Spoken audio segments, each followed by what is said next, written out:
بسم الله الرحمن الرحيم. الحمد لله رب العالمين والصلاة والسلام على سيد الأنبياء والمرسلين. أما بعد فأعوذ بالله من الشيطان الرجيم. بسم الله الرحمن الرحيم. قواعد فقہیہ پر مشتمل کتاب الاشباع والنظائر، اس کے دروس کا سلسلہ چل رہا ہے، اور اس میں جو قاعدہ ہے الیقین لا یزول بالشک، اس کے ضمنی قواعد ہم پڑھ رہے ہیں۔ آج جو قاعدہ ہم دیکھنے والے ہیں وہ بڑا مشہور و معروف قاعدہ ہے، اور مختلف طریقوں سے اور مختلف الفاظ میں آپ نے اس قاعدے کو پڑھا ہوگا، یا اس کے کم از کم کچھ نہ کچھ پہلو وہ آپ کی نظر سے گزرے ہوں گے، کیونکہ یہ جو قواعد وغیرہ ہیں یہ ایسے نہیں ہیں کہ جو خلاف فطرت ہوں۔ عموماً ہمارے ارد گرد بہت ساری چیزیں جو ہیں وہ موجود ہوتی ہیں، محض ان کی طرف ہماری توجہ نہیں ہوتی، جس کی وجہ سے ہم انہیں سمجھ نہیں پاتے۔ اگر ہم ان کی جانب توجہ رکھیں تو ہمیں بآسانی وہ چیزیں جو ہیں وہ سمجھ میں آ سکتی ہیں۔ تو قاعدہ یہ ہے کہ الاصل فی الکلام الحقیقہ، یعنی کلام میں جو اصل ہے وہ حقیقت ہے۔ ٹھیک ہے، آپ کو پتا ہوگا کہ جو کلام ہوتا ہے، گفتگو ہوتی ہے، یا الفاظ ہوتے ہیں، ان کے دو طرح کے معانی ہوتے ہیں، حقیقت یا مجاز۔ یہ آپ نے جو ہے وہ اصول فقہ میں بھی پڑھا ہوگا، منطق وغیرہ میں بھی پڑھا ہوگا کہ اگر ہم ابتداءً لفظ کی بحث کریں اصول فقہ میں یا منطق میں، تو ہم ابتداءً یہی کہتے ہیں کہ لفظ کا ایک ہی معنی ہوتا ہے، ٹھیک ہے، اور کوئی اس کا معنی نہیں ہوتا، وہ اس ایک پر ہی دلالت کرتا ہے ہمیشہ۔ اس کو بعض نے جو ہے وہ خاص سے تعبیر کیا، پھر ایک سے زیادہ معنی ان پر گفتگو ہوئی۔ بہرحال اگر ہم اس تقسیم کو دیکھیں تو لفظ جو ہوتا ہے نا، اس کا ابتداءً یا تو ایک معنی ہوگا یا کثیر معانی ہوں گے۔ اگر ابتداءً ہی کثیر معانی ہے تو وہ مشترک کہلاتا ہے، ٹھیک ہے، جیسے لفظ عین ہے، لفظ جاریہ ہے، لفظ مشتری ہے، کہ ابتداءً ہی واضح نے اس کی وضع جو ہے وہ متعدد معنی کے لیے کیا ہے، تو اس کو مشترک کہتے ہیں۔ اگر سارے معنی برابر ہیں، کسی ایک کو ترجیح نہیں تو مشترک، اور اگر کسی ایک کو ترجیح دے دیں گے تو وہ معول کہلاتا ہے۔ پھر دوسری صورت یہ ہوتی ہے کہ ابتداءً تو ایک معنی نہیں ہوتا، لیکن بعد میں جو ہے وہ اس کے کئی معنی بن جاتے ہیں۔ تو اس میں دو صورتیں ہیں، یا تو پہلے معنی کو جس کے لیے اس لفظ کو وضع کیا گیا تھا، اس معنی کو مکمل چھوڑ دیا جاتا ہے یا نہیں چھوڑا جاتا۔ اگر مکمل چھوڑ دیا جائے پہلے معنی کو اور دوسرے معنی میں ہی استعمال ہونے لگے تو اس کو منقول کہا جاتا ہے۔ پھر منقول کی تین قسمیں ہوتی ہیں، منقول اصطلاحی، منقول شرعی، اور منقول عرفی۔ اور اگر دوسرے معنی کو ترک نہ کیا جائے بلکہ کبھی جو ہے وہ پہلے معنی کو استعمال کیا جائے اور کبھی دوسرے معنی کو استعمال کیا جائے، تو پھر ایسی صورت میں اگر پہلے معنی میں اس کو استعمال کیا جائے گا تو حقیقت، اور اگر دوسرے معنی میں استعمال کیا جائے گا تو مجاز۔ پھر مجاز کے لیے جو ہے وہ علاقہ ہونا ضروری ہے حقیقت کے ساتھ۔ یہاں پر پھر بلاغت کی بحث شروع ہو جاتی ہے اور اصول فقہ کی بحث شروع ہو جاتی ہے کہ مجاز جو ہے وہ ایسے ہی ہم مجاز مراد نہیں لے سکتے، بلکہ اس معنی مجازی کا معنی حقیقی کے ساتھ کوئی نہ کوئی علاقہ ہوتا ہے اور تعلق ہوتا ہے۔ اب علاقے جو ہے وہ اور جو فصحاء و بلغاء ہیں یا اصول فقہ کے جو ماہرین ہیں، انہوں نے کئی علاقے بیان کیے ہیں حقیقت اور مجاز کے درمیان. ٹھیک ہے، تشبیہ کا علاقہ ہوتا ہے، ظرف کا علاقہ ہوتا ہے، اور جزء و کل کا علاقہ ہوتا ہے، کئی علاقے بیان کیے جاتے ہیں. تو اگر جو ہے وہ حقیقت اور مجاز کے درمیان جو ہے وہ اگر تشبیہ کا علاقہ ہو تو اس مجاز کو جو ہے وہ استعارہ کہا جاتا ہے. یہ آپ نے جو ہے وہ بحث پڑھی ہوگی. پھر استعارہ کی بھی تقسیم کی جاتی ہے. بہرحال ایک طویل گفتگو ہے حقیقت کے اوپر. آپ نے اصول فقہ اور منطق میں جیسے کہ میں نے بتایا آپ کو یہ چیزیں پڑھی ہوں گی. لیکن یہاں پر یہ قاعدہ جو ہے وہ الیقین لا یزول بالشک کے تحت ضمنی قواعد میں ذکر کیا جا رہا ہے. ٹھیک ہے،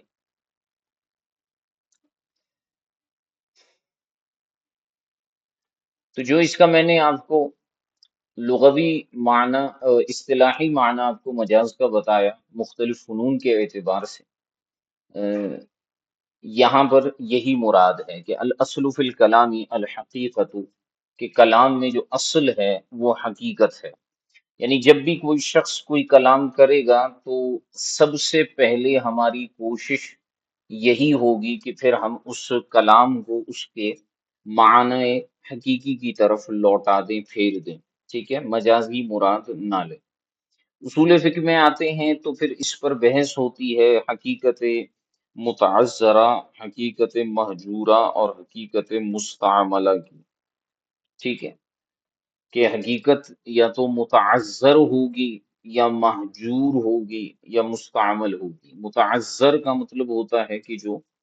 بہت زیادہ حقیقت پر عمل کرنا جو ہے اس میں تعذر پایا جائے، مشقت پائی جائے. مہجورہ یہ ہوتا ہے کہ حقیقت کو ترک کیا گیا ہوتا ہے، مہجور کیا گیا ہوتا ہے اس کو. ٹھیک ہے، یعنی اس پر عمل تو بنفس ہی ممکن بھی ہوتا ہے اور آسان بھی ہوتا ہے. سہولت بھی اس کے اوپر عمل کرنے میں ہوتی ہے. سہولت سے مراد آسانی. مہجورہ اور متعذرہ میں فرق یہ ہے کہ متعذرہ اور مہجورہ دونوں ممکن ہوتے ہیں. یہ بعض افراد نے اس کی تشریح بعض اوقات مدرسین کر رہے ہوتے ہیں کہ حقیقت متعذرہ اس کو کہتے ہیں جس پر عمل کرنا مشکل ناممکن ہوتا ہے. حقیقت متعذرہ پر عمل ناممکن نہیں ہوتا، حقیقت متعذرہ پر عمل مشکل ہوتا ہے. اس میں تعذر کا لفظ ہے. حقیقت ممتنعہ کی تو بات ہم نہیں کر رہے نا یہاں پر. وہ حقیقت ممتنعہ ہوتی ہے کہ جس کی حقیقت پر عمل کرنا ہی ممکن نہ ہو. یہاں بات ہو رہی ہے حقیقت متعذرہ کی. حقیقت متعذرہ وہ ہوتا ہے جس پر عمل کرنا ممکن ہوتا ہے لیکن مشکل بہت ہوتا ہے. جیسے کوئی شخص کہتا ہے کہ میں اس درخت میں سے نہیں کھاؤں گا، تو ہم نے اس میں کہا تھا کہ ہم مجاز کی طرف پھریں گے اور مراد جو ہے وہ اس درخت کا پھل لیں گے. لیکن اگر کوئی شخص جو ہے وہ اس درخت کی لکڑی کو کھا جائے تو پھر آنش نہیں ہوگا، کیونکہ ہم نے کلام کو مجاز کی طرف پھیر دیا ہے. تو متعذر ہے نا، لکڑی کھانا بنفس ہی جو ہے وہ ممکن ہے، کھا سکتا ہے بندہ. ٹھیک ہے، لیکن متعذر ہے، اس کے اندر مشقت بہت زیادہ ہے، مشکل بہت ہے، اس لیے اس کو متعذرہ کہتے ہیں. اور حقیقت مہجورہ جو ہے وہ ممکن بھی ہوتا ہے اور اس میں آسانی بھی ہوتی ہے. یعنی وہ ایسا نہیں ہے کہ بہت زیادہ مشکل ہو متعذرہ کے مقابلے میں، لیکن مہجورہ ہوتا ہے، اس کو ترک کیا گیا ہوتا ہے. لوگ اس پر عمل نہیں کرتے، اس حقیقت پر، اس کے مجاز پر عمل کر رہے ہوتے ہیں. اس کو ہم حقیقت مہجورہ کہتے ہیں. اور پھر تیسرے نمبر پر آتا ہے کہ حقیقت مستعملہ، وہ حقیقت جو مستعمل بھی ہو، یعنی جس پر جو ہے وہ عمل کیا جاتا ہے، یعنی اس کو مہجور بھی نہیں کیا گیا ہو. ٹھیک ہے. بہرحال جیسے میں نے آپ کو اس حوالے سے بتایا کہ کافی چیزیں اس میں جو ہے وہ آتی ہیں. اچھا، پھر بعض نے جو ہے وہ حقیقت کی یہ بھی تقسیمات کی ہیں، حقیقت لغویہ، ٹھیک ہے، حقیقت شرعیہ اور حقیقت عرفیہ اور حقیقت اصطلاحیہ. یہ بھی ایک تقسیم کی ہے بعض علماء نے حقیقت کی. وہ معنی کے اعتبار سے ہے کہ لغوی اعتبار سے ایک حقیقت، ایک لفظ کا جو معنی ہوتا ہے وہ وضع کے اعتبار سے اگر ہم دیکھتے ہیں تو وہ حقیقت لغویہ ہے، ٹھیک ہے۔ اور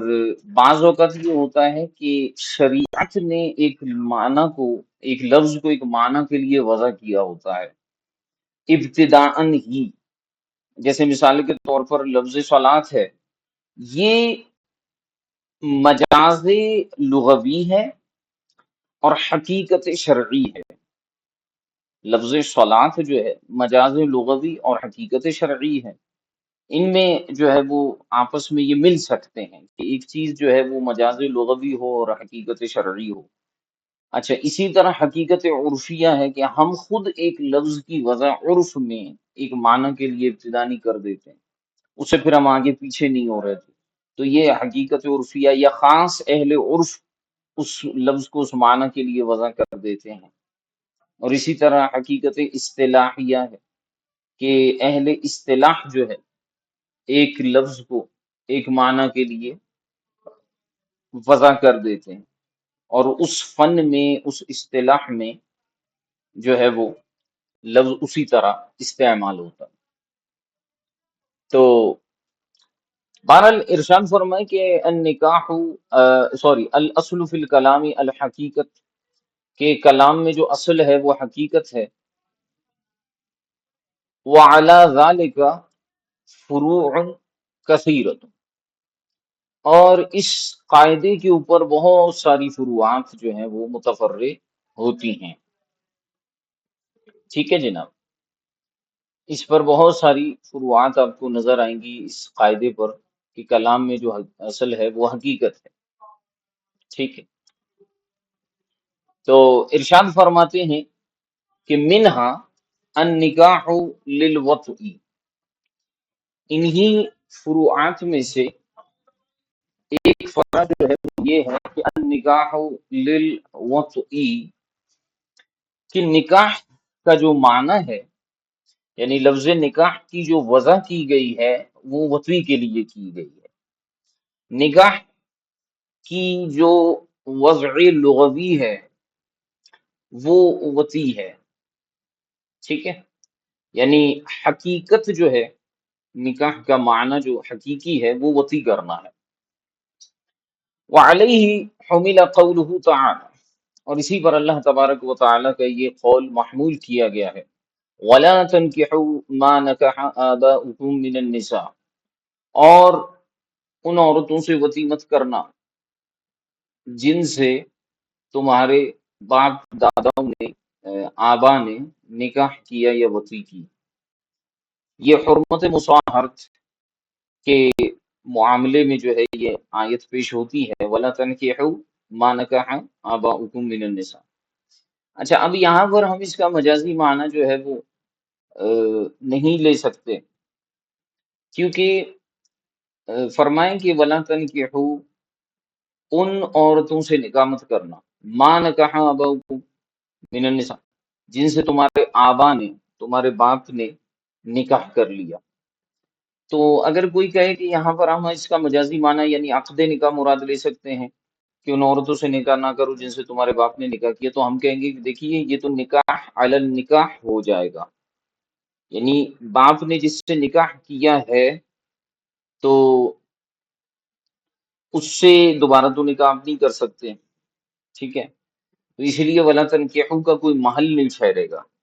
اس لیے ہم یہاں پر مراد لیتے ہیں کہ ان عورتوں سے وطئی نہ کرو جن سے تمہارے باپ نے وطئی کی ہے، حرمت مسارت پر، اس کی پوری تفصیل ہے، ٹھیک ہے۔ اچھا، فرماتے ہیں فحرمت مزنیت الابی کحلیلتہ، دوسری اس میں ایک اور بات ہے کہ یہاں نکاح کی صرف بات نہیں ہوتی، حرمت مصاہرت کے لیے نکاح شرط نہیں ہے، یہ یاد رکھیے گا۔ یعنی کسی کی منکوحہ کے ساتھ اگر کوئی شخص جو ہے وہ حرمت مصاہرت والا معاملہ کر لیتا ہے تو پھر ایسی صورت حال کے اندر جو ہے وہ حرمت مصاہرت ثابت ہو جائے گی، تو اس کے لیے نکاح تو شرط نہیں ہے۔ مثال کے طور پر کسی شخص نے کسی عورت کے ساتھ بدکاری کی، زنا کیا، ٹھیک ہو گیا، اب وہ عورت جو ہے اس زانی شخص کے اصول و فروع پر حرام ہو جائے گی، اور اسی طرح اس عورت کے جو اصول و فروع ہیں وہ اس زانی پر حرام ہو جائیں گے، ٹھیک ہے؟ تو لہٰذا فرماتے ہیں فحرمت حرمت مزنیت الابی، تو فرماتے ہیں کہ وہ عورت جس کے ساتھ کسی شخص کے باپ نے زنا کیا، مزنیہ اب، وہ جو ہے حرام ہو جائے گی اس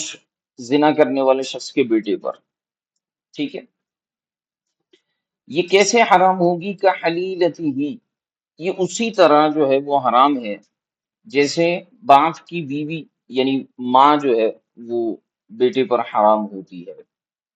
حرمت مصاہرت کے قانون کے تحت۔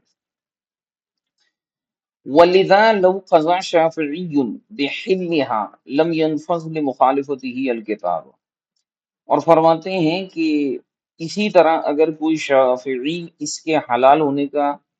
فیصلہ سنا دے تو فرماتے ہیں کہ وہ حلال نہیں ہوگی، وہ فیصلہ جو ہے وہ نافذ نہیں ہوگا، کیونکہ اس میں کتاب اللہ کی جو ہے وہ مخالفت ہو جائے گی۔ عند شوافی جو ہے وہ حرمت مصاہرت میں اختلاف رکھتے ہیں، تو اب اگر شوافی سے یہ مسئلہ پوچھا جائے تو وہ جو ہے کہیں گے کہ بھائی بات یہ ہے کہ مزنیہ اب جو ہے وہ حلال ہے بیٹے پر، ٹھیک ہے، کیونکہ حرمت مصاہرت میں وہ اختلاف رکھتے ہیں۔ تو اب مثال کے طور پر کسی حنفی کا مسئلہ جو ہے کسی شافعی قاضی کے پاس گیا تو شافعی تو فقہ شافعی کے اعتبار سے فیصلہ سنا دے گا علت کا، لیکن ان کے فقہ کے اعتبار سے ٹھیک ہے، ان کے قواعد ہیں، قوانین ہیں، لیکن وہ فیصلہ جو ہے وہ حنفی پر جو ہے نافذ نہیں ہوگا، اس وجہ سے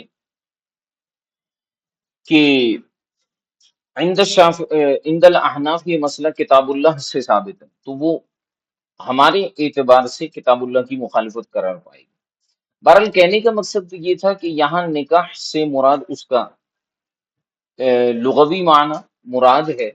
حقیقی معنی، چلے لغوی نہیں، حقیقی معنی مراد ہے، اور وہ وطی ہے، اس لیے فرمایا وَلَا تَنْكِحُوا مَا نَكَحَ آبَاؤُكُم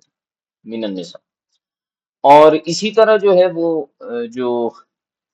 ایک اور بحث آتی ہے حلالے کے حوالے سے، اس میں بھی جو ہے وہ کتاب اللہ کی جو آیت مبارکہ ہے حتیٰ تنکحا زوجا غیرہ،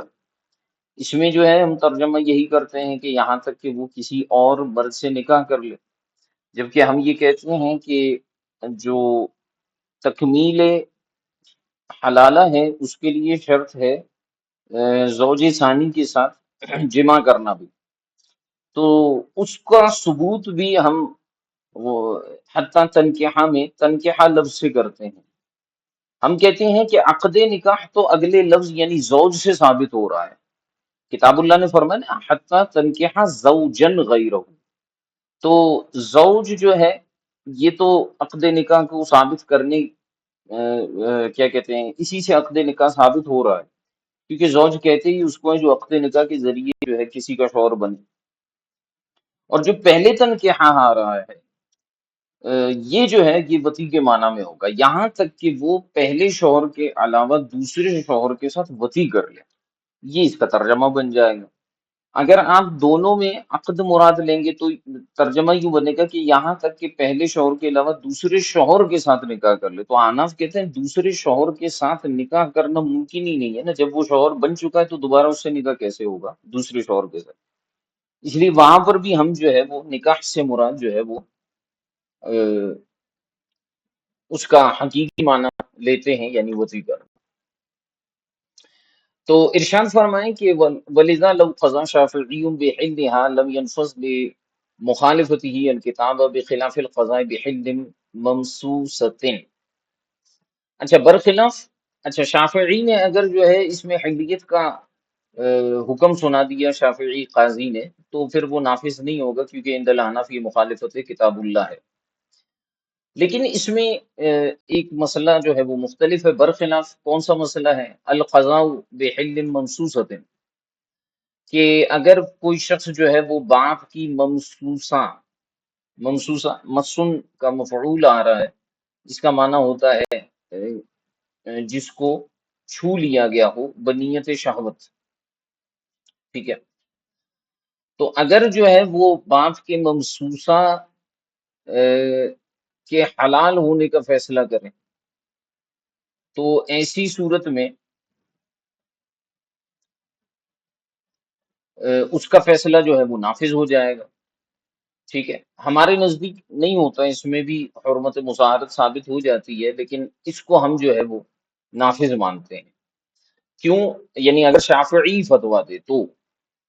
اگر حنفی ہوگا تو وہ تو بہرحال حرمت کا ہی فتویٰ دے گا۔ والفرق مذکور فی ظہار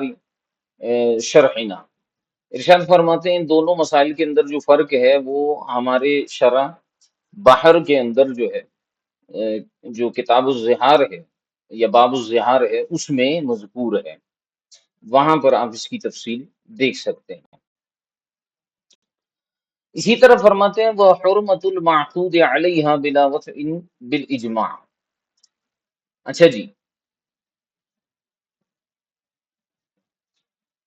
اب یہاں پر ایک اور مسئلہ ہے، وہ عورت کہ جو معقود علیہا ہو، یعنی جس سے عقد نکاح کر لیا گیا ہو بغیر وطی کے، تو اب سوال یہ پیدا ہوتا ہے، آپ نے یعنی پیچھے جو آیت مبارکہ بیان کی وَلَا تَنْكِحُوا مَا نَكَحَ آبَاؤُكُمْ مِنَ النِّسَاءِ، کہ ان عورتوں سے وطی مت کرو جن سے تمہارے باپ نے وطی کی ہے، یہ حرمت مسارت کی وجہ سے ممنوع ہوگی۔ اب یہاں پر سوال یہ پیدا ہوتا ہے کہ آپ نے، بہت اہم مسئلہ بتا رہا ہوں آپ کو، ایک قاعدہ یاد رکھیے گا کہ حقیقت اور مجاز معنی میں سے جس معنی کو آپ متعین کریں گے نا تو دوسرا معنی مراد نہیں لے سکتے۔ یعنی ہم اگر ایک مقام پر معنی حقیقی مراد لے رہے ہیں تو اب معنی مجازی مراد نہیں لے سکتے۔ میں نے شروع میں آپ کو ایک مثال دی تھی کہ ایک شخص نے کہا کہ میں اس درخت میں سے نہیں کھاؤں گا، تو ہم نے کہا کہ مجازن ہم یہ مراد لیں گے کہ اس درخت کے پھل میں سے نہیں کھاؤں گا، تو اگر وہ پھل کھا لیتا ہے تو حانث ہو جائے گا، لیکن اگر وہ درخت کی چھال اور اس کی لکڑی کھا لیتا ہے تو حانث نہیں ہوگا، کیونکہ ہم نے حقیقت پر عمل ہی نہیں کیا۔ تو اب یہاں ایک سوال ہے اس آیت مبارکہ کے حوالے سے، احناف پر اعتراض ہے، غور کیجیے گا۔ سوال یہ پیدا ہوتا ہے کہ آپ نے کہا کہ وَلَا تَنْكِحُوا مَا نَكَحَ آبَاؤُكُم مِّنَ النِّسَاءِ، کہ قرآن پاک میں جو فرمایا جس کی تشریح احناف نے کی کہ ان عورتوں سے وطی مت کرو جن سے تمہارے باپ نے وطی کی ہے، ٹھیک ہو گیا، تو آپ نے یہاں سے مزنیہ کی حرمت کا حکم ثابت کر دیا۔ اچھا، اب سوال یہ پیدا ہوتا ہے کہ نکاح سے مراد اگر ہم نکاح لیں یا اس کو بھی چھوڑ دیں، مسئلہ یوں لے لیں کہ اگر کسی کے باپ نے کسی عورت سے نکاح کیا لیکن وطی نہیں کی ہے، تو اب کیا وہ بیٹا جو ہے اس عورت سے وطی کر سکتا ہے جس سے اس کے باپ نے نکاح کیا ہے، وطی نہیں کی؟ کیونکہ اگر آپ آیت کو دیکھیں گے تو آیت میں ایک شرط ہے، حرمت وطی ابن کے لیے ایک شرط ہے، ماں نکاح آباؤکم کی، کہ بیٹا اس عورت سے وطی نہیں کر سکتا جس سے اس کے باپ نے وطی کی ہے۔ تو اس کا مفہوم مخالف ویسے ہی میں نکال رہا ہوں، مفہوم مخالف کیوں بنتا ہے کہ اگر باپ نے وطی نہیں کی ہے تو اس سے وطی کرنا حلال ہو جائے گا، ہاں نا، جس سے وطی کی ہے اس سے وطی کرنا حرام، جس سے باپ نے وطی نہیں کی اس سے وطی کرنا تو پھر حلال ہونا چاہیے اس کے مفہوم مخالف کے طور پر۔ تو پھر جو ہے اگر کسی کے باپ نے کسی عورت سے محض نکاح کیا، عقد نکاح کیا، وطی ابھی تک نہیں کی، تو کیا بیٹا اس سے وطی کر سکتا ہے؟ تو آناف سے سوال ہوا، آناف نے جواب دیا کہ نہیں، جو باپ کی معقود علیہا ہے، یعنی وہ زوجہ جس سے ابھی تک تو اس نے وطی نہیں کی لیکن نکاح کر چکا ہے، وہ بھی بیٹے پر حرام ہے۔ تو جب ہم نے یہ جواب دیا احناف نے تو ہم پر دوبارہ اعتراض ہو گیا۔ وہ اعتراض یہ ہوا کہ آپ نے کہاں سے یہ ثابت کیا، کہاں سے یہ ثابت کیا کہ باپ کی جو منکوحہ ہے بغیر وطی والی، اس سے نکاح یا وطی کرنا جو ہے وہ بھی حرام ہے۔ تو ہم نے کہا کہ وَلَا تَنْكِحُوا مَا نَكَحَ آبَاؤُكُم مِّنَ النِّسَاء، اسی سے اگر ہم یہ جواب دے دیتے ہیں، اگر ہم یہ جواب دیتے ہیں اور بعض نے یہ جواب دیا ہے، تو جب انہوں نے یہ جواب دیا نا کہ اسی آیت سے ثابت ہوتا ہے، تو اعتراض یہ ہوا کہ آپ نے پہلے اسی نکاح سے مراد وطی لیا، اور دوسرے مسئلے میں اسی نکاح سے مراد آپ نے عقد نکاح مراد لیا۔ تو یہ تو آپ نے یہاں پر کیا کر دیا کہ اجتماع بین الحقیقت والمجاز کر دیا، جو کہ باطل ہے، ٹھیک ہو گیا۔ تو پھر اس کا جواب علامہ ابن مصری علیہ الرحمہ نے دیا اور فرمائے کہ ہم نے جو کیا کہتے ہیں اس کو مزنیت الاب والا مسئلہ تھا، یا وہ عورت جس سے باپ نے وطی کی ہے، بیٹے کی وطی کرنے کی جو حرمت کو ثابت کیا ہے، وہ اس آیت سے ثابت کیا ہے۔ اور جہاں تک تعلق ہے اس مسئلے کا کہ اگر باپ نے کسی عورت سے عقد نکاح کیا ہے، وطی نہیں کی، بیٹا اس سے نکاح اور وطی نہیں کر سکتا، اس کی حرمت کا مسئلہ ہم نے اس آیت سے ثابت نہیں کیا۔ یعنی آیت میں ہماری مراد نکاح سے وطی ہی ہے۔ تو اب سوال یہ پیدا ہوتا ہے کہ اس مسئلے میں حرمت کو آپ نے کہاں سے ثابت کیا؟ تو ہم نے اس کا جواب یہ دیا کہ وَحُرْمَةُ الْمَعْقُودِ عَلَيْهَا بِلَا وَطْءٍ بِالْإِجْمَاعِ، کہ معقود علیہا جو عورت ہے جس سے وطی نہیں کی گئی، وہ بھی بیٹے پر حرام ہے، اس کی حرمت اجماعاً ثابت ہے۔ بات ختم ہو گئی۔ اب اگلا مسئلہ ہے، ارشاد فرمائیں کہ وَلَوْ قَالَ لِأَمَتِهِ أَوْ مَنْكُوحَتِهِ، اگر کسی شخص نے اپنی باندی یا اپنی منکوحہ زوجہ سے کہا نکحت کی، کہ یہ یعنی قسم کھاتے ہوئے اس نے یہ کہا ہے کہ ان نکحت کی فقدا، کہ اگر میں نے تجھ سے نکاح کیا، ٹھیک ہے، تو اس نے مثال کے طور پر یوں کہا کہ اگر میں نے تجھ سے نکاح کیا تو جو ہے میرا غلام آزاد ہے، یہ ہے یا وہ ہے، کچھ بھی اس نے کہہ دیا، قسم کھا لی، ٹھیک ہے۔ تو فرماتے ہیں کہ اگر کسی شخص نے اپنی بیوی یا اپنی منکوحہ سے کہا کہ اگر میں نے تجھ سے نکاح کیا، تو اس سے مراد کیا ہوگا؟ فرماتے ہیں کہ اس کو ہم معمول کریں گے۔ اب وہی ہے کہ الاصل فی الکلام الحقیقہ فعلی الوطء، تو یہاں اس کو ہم وطی پر معمول کریں گے۔ تو مراد یہ ہوگا کہ اگر اس نے اپنی لونڈی کو کہا ہے کہ ان نکحت کی، اگر میں نے تجھ سے نکاح کیا، تو اگر عقد نکاح کیا تو حانث نہیں ہوگا، لیکن اگر اس سے وصی کر لی تو آنس ہو جائے گا۔ اسی طرح اپنی زوجہ کو کہا، وہ تو پہلے سے ہی منکوحہ ہے، تو اس سے اگر وصی کرے گا تو حانث ہو جائے گا، کیونکہ ہم اس کو حقیقت پہ ہی معمول کریں گے، مجاز کا کوئی یہاں پر فی الحال قرینہ موجود نہیں۔ فلو عقد علی الامۃ بعد ایثاقها اول الزوجۃ بعد ابانتها لم یانس کما فی کشف الاسرار۔ اب سوال یہ پیدا ہوتا ہے کہ ایک شخص نے اپنی لونڈی سے کہا تھا کہ اگر میں نے تجھ سے نکاح کیا تو تو فلاں جو ہے وہ آزاد ہے، فلاں میرا غلام آزاد ہے، اور اپنی بیوی کو کہا کہ اگر میں نے تجھ سے نکاح کیا یعنی نکاح کی تو میرا غلام آزاد ہے، تو آپ نے کہا کہ یہ وطی پر معمول ہے، ٹھیک ہے، بات ختم ہو گئی۔ لیکن اب یہاں پر ایک سوال یہ پیدا ہوتا ہے کہ اگر اپنی لونڈی کو اس نے کہا کہ اگر میں نے تجھ سے نکاح کیا یعنی وطی کی تو میرا فلاں غلام آزاد ہے، اب ہوا یوں کہ اس نے اپنی اس باندی کو آزاد کر دیا، آزاد کرنے کے بعد اس سے نکاح کر لیا، اور نکاح کرنے کے بعد اس سے وطی کی۔ ایک سوال یہ، دوسری صورت یہ ہے کہ اپنی زوجہ کو بھی اس نے یہی کہا تھا، تو اب اس نے اپنی زوجہ کو طلاق بائنہ دے دی، پورا اس کو نکاح سے خارج کر دیا، دوبارہ نکاح کر لیا۔ اب اگر جو ہے اس سے جو ہے وطی کر لیتا ہے تو کیا ہوگا؟ تو فرماتے ہیں لم یحنس، اب یہ حانث نہیں ہوگا، کیونککہ جو پہلا سبب تھا، پہلی کنڈیشن تھی جس پر حلف لیا گیا تھا، اب وہ مختلف ہو چکا ہے، کیونکہ عورت جو لونڈی تھی وہ اس کے عقد سے، اس کے ملکیت سے نکل چکی تھی، دوبارہ آئی ہے ملکیت میں، تو یہ ملک جدید ہے۔ اسی طرح زوجہ جو ہے وہ طلاق بائنہ کے ذریعے اس کے نکاح سے نکل چکی تھی، اب جب دوبارہ جو ہے وہ اس کے نکاح میں آئے گی تو یہ بھی نکاح جدید کے ساتھ آئے گی، عقد جدید کے ساتھ آئے گی، لہٰذا اب اس پر جو ہے وہ حلف نافذ نہیں ہوگا۔ لہٰذا اگر اس نے جو ہے وہ وطی بھی کرنی ہے اپنی زوجہ یا اپنی لونڈی سے، اور حانس بھی نہیں ہونا، تو اس کا گویا کہ ہیلا یہ بنا کہ وہ اپنی اس لونڈی کو آزاد کر دے اور اس کے بعد اس سے نکاح کر لے، یا جو ہے وہ اس کو دوبارہ خرید لے۔ آزاد ہونے کے بعد تو بہرحال خرید نہیں سکتا، تو نکاح ہی کرے گا، اور اسی طرح زوجوں کو طلاق بائنہ دے دے اور اس کے بعد اس سے نکاح کر لے، تو پھر ایسی صورت میں وطی کرنے کی صورت میں حانس نہیں ہوگا۔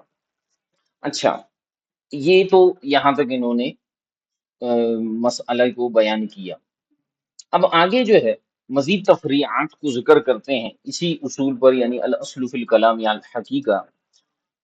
ومنہا، انہی مسائل میں سے یہ مسئلہ بھی ہے کہ لو وقف علی ولدہ او اوصى ولد زید، کسی شخص نے وصیت کی یا کسی شخص نے جو ہے وہ وقف کیا کوئی مال اپنی اولاد پر۔ اچھا، یہ کتاب الوقف میں اگر آپ پڑھیں تو بندہ جو ہے وہ عام مسلمین کے اوپر یا عام لوگوں پر بھی وقف کر سکتے ہیں اور اپنی اولاد پر بھی وقف کر سکتا ہے۔ مثال کے طور پر کوئی شخص جو ہے یہ سمجھتا ہے کہ یار یہ میری دکان ہے، اگر میں یہ اپنے بچوں کو دے دوں گا تو یہ تو اس کو برباد کر دیں گے، تو وہ یوں کرے کہ وہ اس دکان کی آمدنی کو جو ہے اپنی اولاد پر وقف کر دے، یعنی دکان کو دیگر افراد یا کوئی متولی چلائے گا اور اس کی آمدنی اس کی اولاد کو ملے گی۔ اب کسی شخص نے وقف کیا ہے کسی جائیداد کو، زمین، دکان، کسی بھی چیز کو وقف کیا ہے اپنی اولاد پر،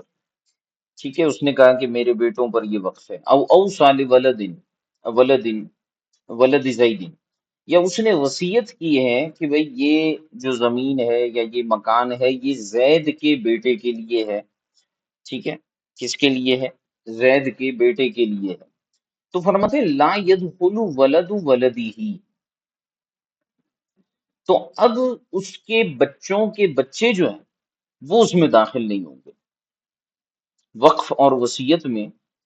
یعنی اس کے جو پوتے ہیں وہ، اور اسی طرح جو ہے زید کے جو بچے ہیں وہ داخل نہیں ہوں گے۔ وجہ یہ ہے کہ ولد جو ہوگا،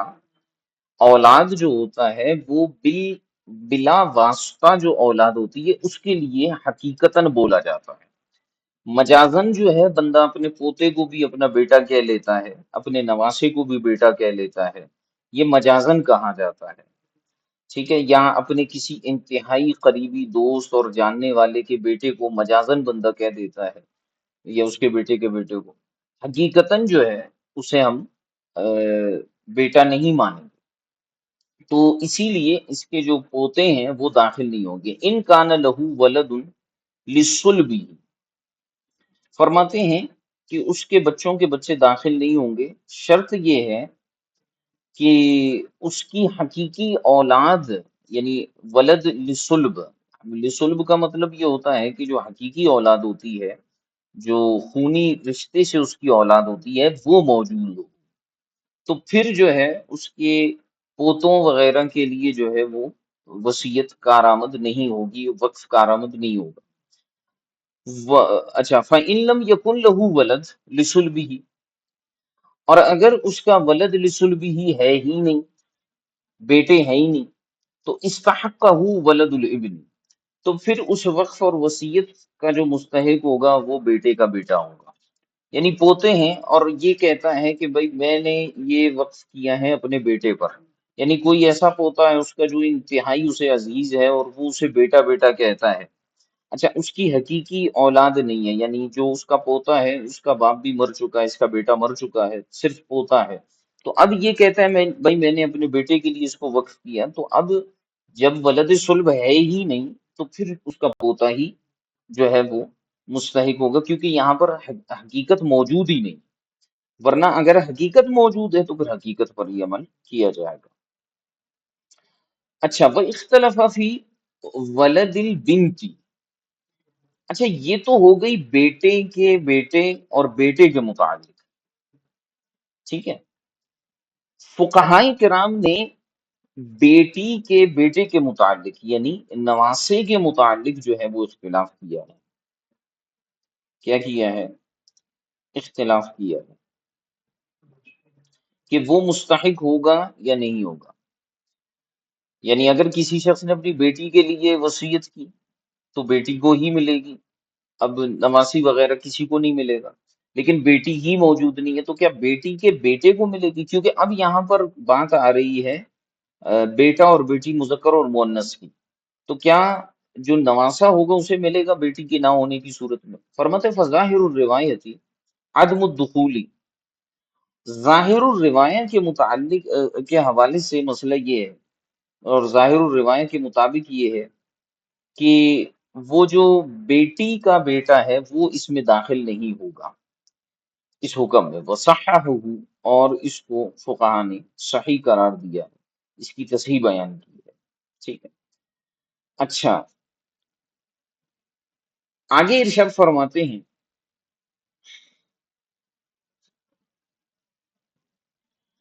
اب کسی شخص نے جو ہے وہ اپنے وصیت میں یہ کہا تھا یا وقف کرتے ہوئے یہ کہا تھا کہ یہ جو مال ہے یہ میرے بیٹے کے لیے وقف ہے، یہ آمدنی میرے بیٹے کے لیے وقف ہے، یا میں اپنے بیٹے کے لیے اس کی وصیت کرتا ہوں، تو اس وقت اس کا کوئی پوتا موجود تھا، تو ظاہراً تو یہی ہوگا کہ بھئی یہ جو وقف ہوگا اور یہ جو وصیت ہوگی اس کے پوتے کے لیے ہوگی، لیکن ہوا یوں کہ کچھ عرصے کے بعد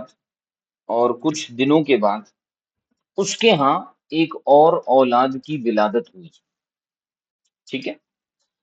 کسی اور بیٹے کی ولادت ہو گئی، تو اب حقیقت کی طرف کلام دوبارہ لوٹ کر آئے گا، اور اس میں معنی اور مراد وہی ہوگا جو اس کا حقیقی ہے، اور وہ یہ ہے کہ ہم یہ کہیں گے کہ جناب والا یہاں اس کے کلام سے مراد اس کا بیٹا ہے،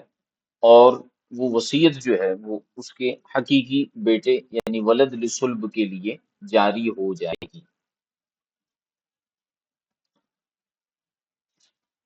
جی،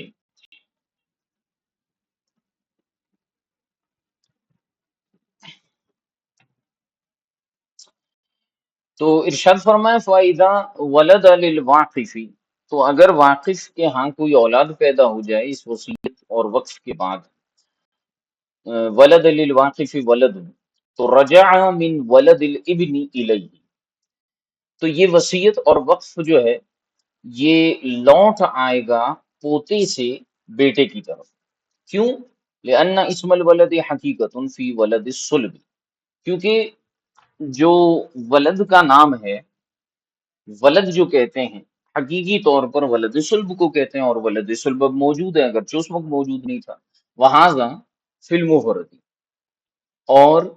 یہ جو سارے کا سارا مسئلہ ہے یہ مفرد اولاد کے متعلق ہے جبکہ اس کا ایک ہی بیٹا ہو، ٹھیک ہے، تو ہم پوتے کو دیکھیں گے، پھر دوبارہ اگر ایک اولاد پیدا ہو گئی تو اسی کو دیکھیں گے، ٹھیک ہے۔ یہاں سارے بچوں کے متعلق بات نہیں ہو رہی، ایک بیٹے کے متعلق یا صرف ایک ہی اس کا بیٹا تھا اس کے متعلق یہاں پر جو ہے وہ گفتگو ہوئی ہے۔ اچھا، وَأَمَّا إِذَا وَقَفَ عَلَى أَوْلَادِهِ، لیکن اگر کسی شخص نے کسی آمدنی یا مال کو اپنی اولاد پر وقف کیا، یعنی اس کے چار پانچ بچے تھے، پوتے پوتیاں بھی تھیں، اس نے کہا کہ میں اپنی اولاد پر وقف کرتا ہوں، تو فرماتے ہیں دخل النسل کلہ، تو اب ایسی صورت میں اس کی ساری نسل اس میں داخل ہو جائے گی،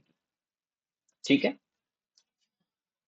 کہ ذکر طبقات الثلاثی بلفظ الولد، جیسے لفظ ولد جب ذکر کیا جاتا ہے تو اس میں جو ہے وہ طبقات ثلاثہ جو ہے وہ داخل ہوتے ہیں، یعنی اگر کوئی شخص جو ہے وہ کہے کہ بھئی میرا بیٹا، تو بیٹا ہے تو حقیقتاً وہی، اور جو ہے بیٹا نہیں ہے تو پوتا، پوتا نہیں ہے تو پر پوتا، ٹھیک ہے، تین نسلیں آ جائیں گی اس میں، تو جب اس نے اولاد کہا ہے تو ایسی صورت میں فرماتے ہیں سب داخل ہو جائیں گے، کما فی فتح القدیر، جیسے کہ فتح القدیر میں ہے۔ اچھا، یہاں ایک سوال یہ پیدا ہوا کہ آپ نے طبقات ثلاثہ کی بات کی، تو اگر کوئی اولاد کہتا ہے تو اولاد کی اولاد اور ان کی اولاد یہاں تک وقف ہونا چاہیے، اس سے آگے نہ ہو، تو اصول تو یہی ہمیں بتا رہا ہے، سمجھ میں تو یہی آ رہا ہے، تو فرماتے ہیں کہ نہیں، ہم تو ساری کی ساری نسل کو شامل کریں گے۔ تو اس کا ایک جواب یہ بھی دیا، وَكَأَنَّهُ لِلْعُرْفِ فِيهِ، اور شاید یہ اس وجہ سے بھی ہے کہ عرف اس پر موجود ہے کہ اگر کوئی اولاد پر جو ہے وہ وقف کرتا ہے تو گویا ساری نسل پر وقف کرتا ہے۔ وَإِلَّا فَالْوَلَدُ مُفْرَدًا أَوْ جَمْعًا حَقِيقَةٌ فِي الصُّلْبِ، حقیقتٌ فی الصلب، کہتے ہیں ورنہ اگر دیکھا جائے ولد اکیلے بولا جائے یا جمع کر کے بولا جائے، دونوں صورتوں میں یہ جو ہے اولاد سلبی کو کہا جاتا ہے۔ تو شاید یہ عرف کی بنیاد پر بھی ساری نسل کو شامل ہو، جبکہ اولاد ساری اولاد کا ذکر کیا جائے۔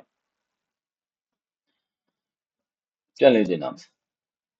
آج اس کو یہیں تک ہم رکھ لیتے ہیں، مزید جو ہے وہ اس پر گفتگو اللہ نے چاہا تو کل کریں گے۔ آج تفصیل زیادہ ہو گئی، عبارت وغیرہ ہم نے کم پڑھی ہے، لیکن تفصیل آج ہم نے بہت زیادہ اس میں کی ہے، اور کئی چیزیں میں نے آپ کو سمجھانے کی کوشش کی، کیونکہ یہ بہت اہم اصول اور بہت زیادہ اہم موضوع ہے،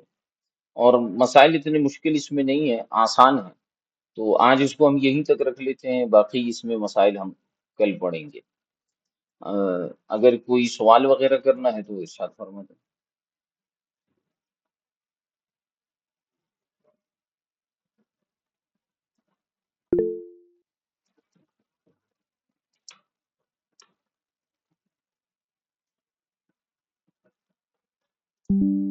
نہیں ہے سوال،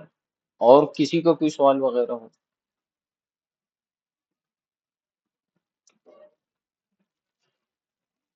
اور کسی کا کوئی سوال وغیرہ؟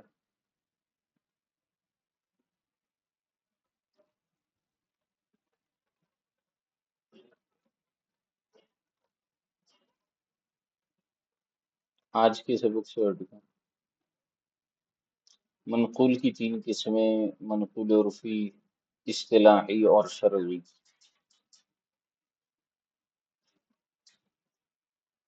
یہ تو وہ سوال ہے جو میرے خیال سے ہم جو ہے نا وہ منطق کی ابتدائی کتابوں سے ہی پڑھتے آ رہے ہیں۔ بہرحال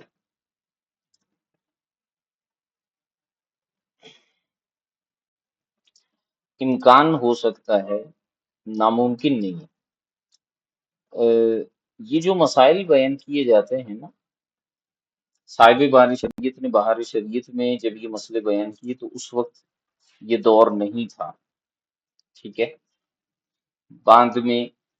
اس پر یہ سوال اٹھا کہ یہ مسائل کیوں بیان کیے گئے۔ صاحب بہار شریعت نے بھی بہار شریعت میں لکھا کہ اگرچہ یہ دور گزر چکا ہے، لیکن پھر بھی ہم ان مسائل کو بیان کرتے ہیں کہ فقہاء نے ان کو بیان کیا۔ اور میں نے جیسے گزشتہ ایک سبق میں بتایا تھا نا، کل کے غالباً سبق میں نے بتایا تھا کہ بعض اوقات غلاموں والے مسائل میں اصول جو ہے وہ لگ رہا ہوتا ہے، تو اس اصول کو سمجھنے کے لیے یہ مثالیں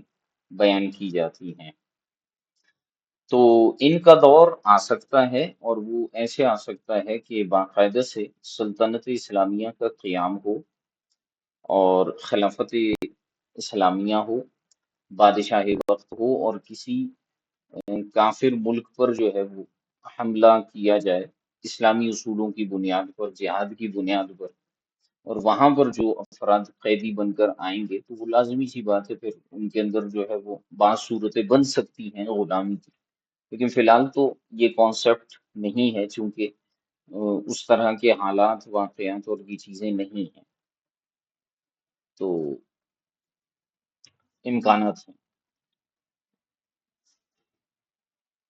اچھا جی، مفتی اکبر صاحب کے بارے میں بتائیں، ان کے فتاوی پر عمل کرنا کیسا ہے، ان کے فتاوی کس بنیاد پر ہے، ان میں تقویٰ ہے یا ظاہر اصول سے زیادہ؟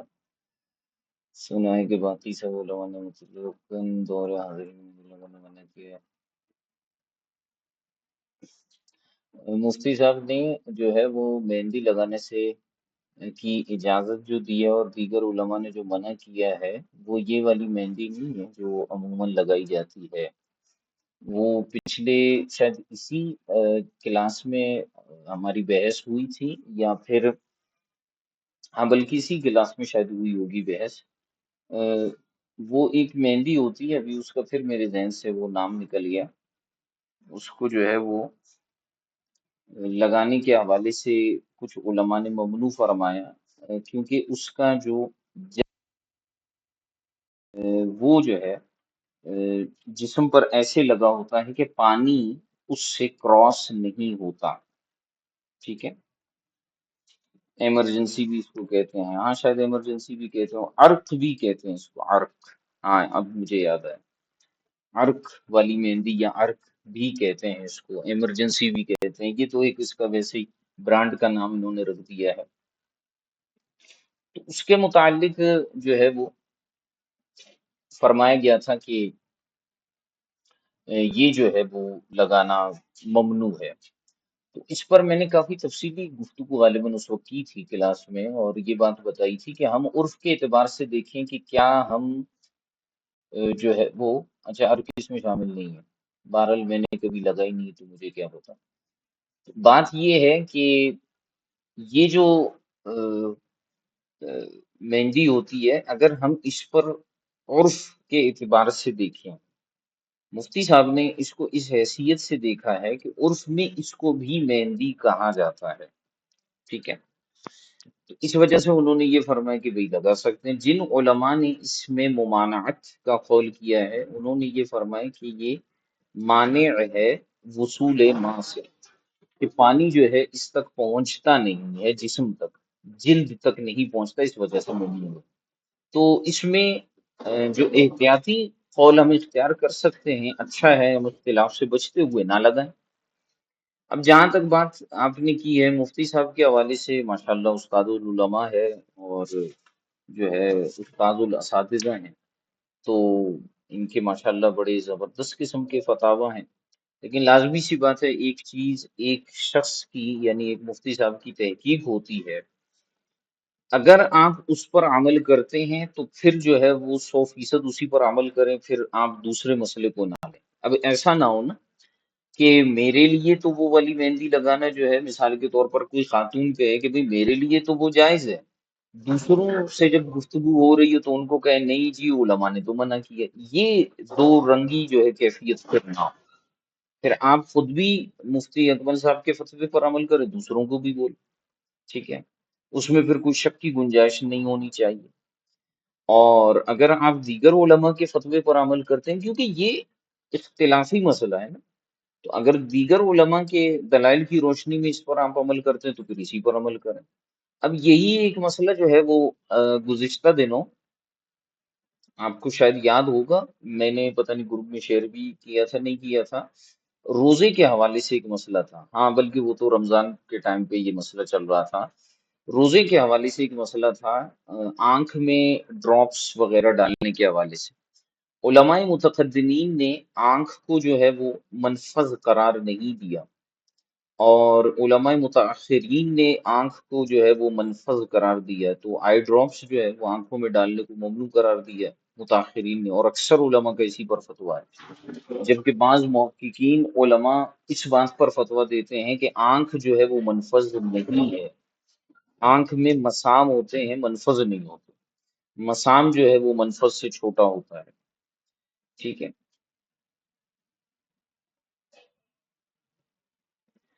تو اس لیے جو ہے وہ اب وہ بھی ایک اختلاف ہے۔ اب اگر ہم جو ہے وہ متقدمین کے قول کو لے لیتے ہیں 100%، ایک مفتی کی روشنی میں، یہ نہیں کہ اپنی تحقیق کی بنیاد پر، ایک مفتی تحقیق کر کے، جیسے مفتی وسیم صاحب کا یہی موقف ہے جو میں نے ان کا سنا تھا، تو اب اس صورت میں ٹھیک ہے پھر آپ آنکھوں میں ڈالیں دوائی، لیکن اگر جو ہے وہ آپ دیگر جو کثیر علماء کا موقف ہے احتیاطی طور پر بھی وہ سمجھ میں آتا ہے کہ بھئی آنکھ جو ہے وہ منفذ ہے، تو پھر ایسی صورت میں جو ہے وہ دوائی وغیرہ نہیں ڈالیں گے، الا یہ کہ سرمے کے حوالے سے جو ہے وہ نس موجود ہے تو اس لیے بھی سرما چلے لگا لیں گے، ٹھیک ہے۔ اب اس میں بھی جو ہے یہی کنڈیشن پائی جاتی ہے۔ اچھا یہ انہوں نے کہا کہ جی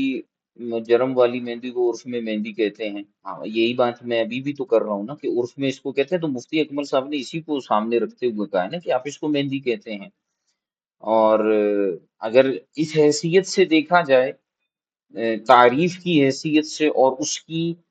صفات کی حیثیت سے دیکھا جائے، تو مہندی سے کئی چیزوں میں وہ مشابہ اور کئی چیزوں میں مشابہ نہیں ہے، یعنی رنگ میں مشابہت اس کی مہندی کی سی ہے، لیکن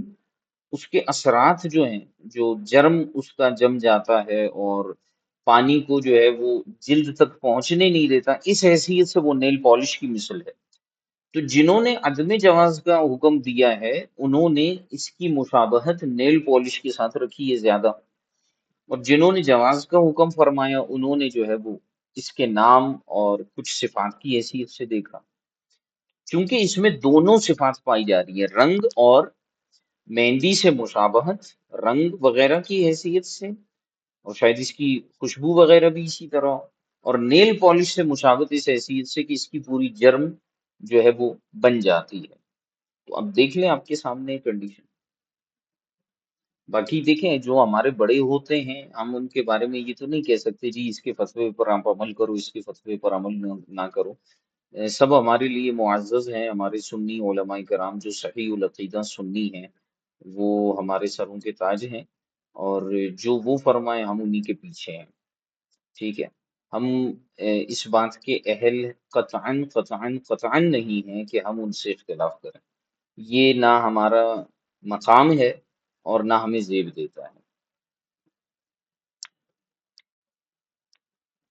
اختلاف رائے اگر کسی کو ہو تو وہ پھر برملا اس کا اظہار بھی نہ کرے، یہ بھی اچھی بات نہیں ہے کہ برملا ہر ایک کو کہتا ہے مجھے جی فلاں سے اختلاف ہے، یہ بھی اچھی بات نہیں ہے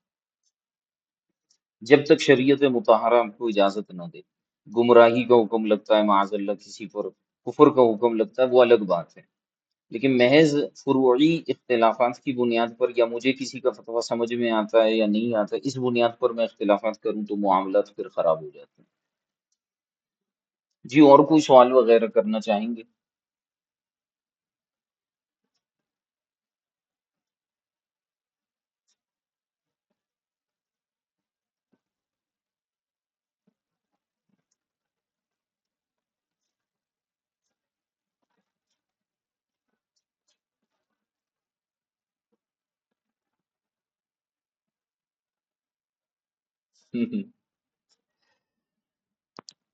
اللہ اکبر،